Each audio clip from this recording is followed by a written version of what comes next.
Bonjour à tous, je suis Barek et bienvenue sur la tribune de Coruscant pour cette nouvelle vidéo des références sur le roman Cataclysme. Cette vidéo sera bien évidemment full spoiler et donc prévue pour ceux qui ont déjà lu le roman. Cataclysme est le roman adulte de la vague 2 de la phase 2 de la Haute République qui fait suite à Convergence, avec le conflit entre Aram et Erono, mais aussi à l'autodrama La Bataille de Jedha et aux comics La Haute République et La Haute République Les Aventures, avec la bataille de Jedha justement. L'histoire s'ouvre sur un prologue à bord du Gaze électrique, le vaisseau de la mer, la leader de la voie de la main ouverte, qui sera à l'avenir le fief de la famille Ro jusqu'à Marchion dans la phase 1 150 ans plus tard. Ainsi, à bord du Gaze électrique, nous retrouvons deux membres de la voie qui sont engagés par la mer pour emmener du Clitobacter sur Aram, une bactérie utilisée comme arme biologique car elle serait capable d'anéantir les océans de la planète. Ces individus sont Binot Ulo et Goy Ganok. Binot est un Merialan sensible à la force sans vraiment le savoir, chose ironique pour un membre d'un culte qui rejette les êtres sensibles à la force. Mais étant un Merialan, Binot évoque Myrial, la planète d'origine de son espèce, qui n'est que peu développée dans le canon comme le Légende, et dont la première mention est issue du roman Légende Vent de Trahison. Le collègue de Binot est donc Goy Ganok, un Runan, une espèce inventée pour l'Amna Santom avec le sénateur Etzel Bargan. Mais à la base, les Runan proviennent d'un concept art d'un Jedi, et c'est la série animée The Clone Wars qui proposera un Jedi Runan avec le maître Alcei. Nous retrouvons ensuite la chancelière de la République, Kyong Greylark, dont son fils a été enfermé dans le roman Convergence pour ses actes visant à attiser les tensions entre Aram et Erono. Axel Greylark est enfermé dans une prison sur la planète Pipir, près de Bakura selon Kyong. Pipir est nouvelle, mais Bakura est une importante planète de l'univers légende, issue du roman Trêve à Bakura, un roman lié à la trilogie de la Croisade Noire du Jedi Fu. Toujours en suivant la chancelière Greylark sur Coruscant, sont mentionnées deux des 4 lunes de la planète, Syntax 2 et Hesperidium. Les deux autres lunes sont Syntax 1 et Syntax 3. On peut d'ailleurs apercevoir quelques lunes de Coruscant dans l'Amna Santom, mais on ne sait pas laquelle est laquelle, et il s'agit des premières mentions de leurs noms qui viennent des œuvres et légendes Trahison pour Syntax 2 et La planète du crépuscule pour Hesperidium. Axel Greylark est lui transféré sur Coruscant dans une autre prison plus adaptée aux humains, le centre de détention judiciaire central de la République. Il s'agit de la prison que l'on voit de nombreuses reprises dans The Clone Wars, où ont été enfermés de nombreux personnages connus, comme Ziro le Hutt, Cad Bane, Moralo Ival, Bossk, Boba Fett, Aurra Singh, Poggle le Bref, et même Obi-Wan Kenobi sous les traits du tueur de Jedi Rako Hardin. La conception de la prison ressemble aussi fortement à celle d'un panoptique, une architecture de prison ronde imaginée à la fin du XVIIIe siècle, dont les cellules sont exposées vers le centre, ce qui permet aux gardiens d'observer discrètement tous les détenus en même temps à partir de ce point central, une tour. Toujours sur Coruscant, le maître Jedi Yoda rentre en communication avec Yaddle, un des rares membres de son espèce qui fera partie du Conseil Jedi bien plus tard, comme vu dans l'Amna Santom. Malheureusement, Yaddle sera tué par Dooku sous les ordres de Dark Sidious peu après l'invasion de Naboo. Mais à l'époque de la phase 2 de la Haute République, Yaddle voyage à travers la galaxie avec une jeune novice du nom de Sipa Tarko, car elle a un don considéré comme inhabituel. Sipa est une Arcanienne, une espèce de proche humain des comics légendes La Légende des Jedi, d'où est tirée une sous-espèce, les Sions Arcaniens, comme Dagan Gera du jeu vidéo Jedi Survivor, un Jedi de la Haute République qui est survécu en stase jusqu'à l'époque impériale.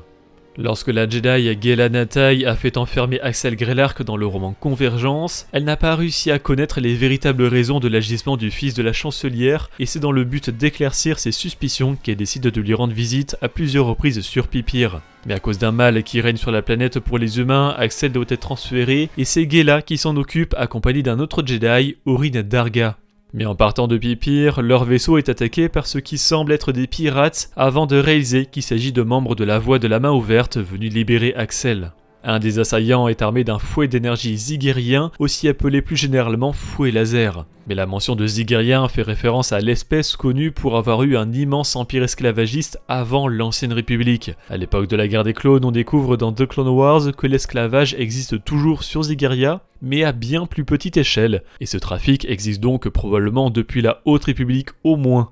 De plus, une alliance zygérienne était montrée dans les flashbacks de l'autodrama Maître Tempête, où la Twi'lek Lournadi a été faite esclave un temps. Après cet événement malheureux, Gelanatai et Orin Darga croisent la route de l'équipe d'explorateurs 71B9 composée de Kenny et Pity, un humain, et Nyar Koran, une espèce provenant du retour de Jedi, avec Saint Marae, surnommé Yakface, surnom qui a donné le nom de l'espèce Yarkoran. De son côté, Axel a rejoint de nouveau la Voie de la Main Ouverte et son ami d'enfance Binot Ulo. Axel mentionne alors la planète Tennu, le lieu principal des événements de la série animée Les Aventures des Petits Jedi qui se déroule à l'époque de la phase 1 de la Haute République. Axel et Binot commencent alors une partie de Shatez, un jeu de stratégie pour 2 joueurs ressemblant beaucoup aux échecs, puisque l'objectif est de placer la pièce la plus importante de l'adversaire, l'Imperator, sous une attaque dont elle ne peut s'échapper, en gros faire un échec et mat. Le Shatez a été inventé pour le roman Chute de l'Empire, dernier tome de la trilogie Riposte, où on apprend qu'au cours de l'histoire, ce jeu a donné naissance à de nombreuses variantes, dont le Dejarik, le jeu holographique d'un nouvel espoir, les échecs, qui existent donc littéralement dans Star Wars, et le Mobius, un jeu issu du roman légende Lando Calrissian and the Mine Half of Charu. De retour sur Coruscant, la chancelière Kyong Grelark évoque des disputes commerciales entre Castel et Shulstin. Castel est une planète impériale aperçue dans la mini-série de comics Lando, mais surtout le monde d'origine des Gossam, une espèce qui a voué allégeance à l'alliance séparatiste durant la guerre des clones. Et Shulstin est une canonisation de Shulstin V, une planète d'une aventure de jeu de rôle légende. La planète est d'ailleurs, dans le légende, bien sur la voie marchande perlmienne et proche de Castel, comme décrit dans Cataclysme. Kyong Grelark discute d'un autre conflit entre 2 planètes qu'elle a résolu avec son co-chancelier Orlen Molo entre Voon et Wartandel. Voon est également une canonisation d'une planète légende issue du livre de jeu de rôle Tales of the Jedi Companion, où le Jedi Arca-Jeth y a affronté des maraudeurs, et Wartandel a déjà été mentionné dans le roman Une Nouvelle Aube, mais dans le légende provient aussi d'un jeu de rôle avec le supplément Galaxy Guide 3 The Empire Strikes Back. Après la bataille de Jedha, les Jedi Creighton Sun et Aida Forte se rendent sur Dalna pour enquêter sur la Voie de la Main Ouverte, qui est suspectée d'avoir causé le conflit sur la Lune des Pèlerins. Dalna est le fief de l'organisation et là où ont été tués les Jedi Kef Mozink et Zala Makri dans le roman La Voie de la Dupri. En s'approchant du camp de la Voie, Creighton aperçoit un membre du groupe Tivan, une espèce de l'univers légende uniquement apparu dans les romans Jedi Quest, avec l'apprenti Jedi Trouvelt. Les Tivan ressemblent à des humains avec une peau argentée et des membres plus flexibles. En arrivant à leur tour sur Dalna, la princesse Xiri Albaran et les Jedi Char Rilroy et Enyakin font la rencontre de l'ancien de la Voie Yulon Oning qui demande un don librement consenti pour pouvoir visiter leur colonie. Par là, l'ancien demande en fait de récupérer les sabres laser des Jedi, des armes que la Voie de la Main Ouverte considère comme profanatrices de la Force. Cependant, la padawan Enyakin parvient à négocier et ne confier que son Crystal Kyber comme don. Et cet ancien de la Voie, Yulon Oning, est un Sakiyan, une espèce de la cantina d'un nouvel espoir avec le chasseur de primes Jaspur. Voyant la situation liée à son fils qui dégénère, la chancelière Kyong Grelark décide de s'en occuper elle-même, en s'armant de dagues, épées longues et blasters datant de plus d'1 siècle quand son arrière-grand-père s'était occupé de la crise de Procopia. Cet événement est original, mais fait référence à la planète Procopia de l'univers légende, un riche monde de l'aventure de jeu de rôle The Event of the Season, sorti en 1997.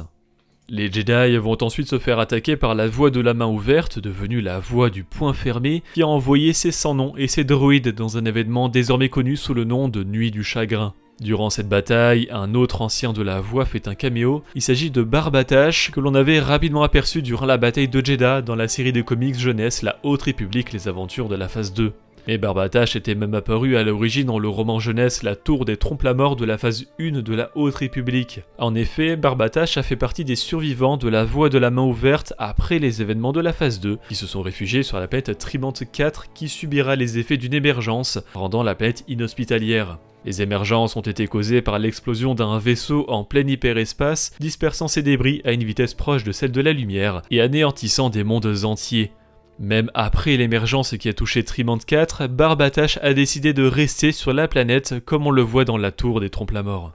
Durant la bataille, Xiri Albaran reconnaît dans le ciel un chasseur BT-40, un modèle totalement nouveau, mais elle précise qu'il provient probablement de Rendili, une planète justement connue pour construire des vaisseaux, notamment via l'entreprise Rendili Hyperworks.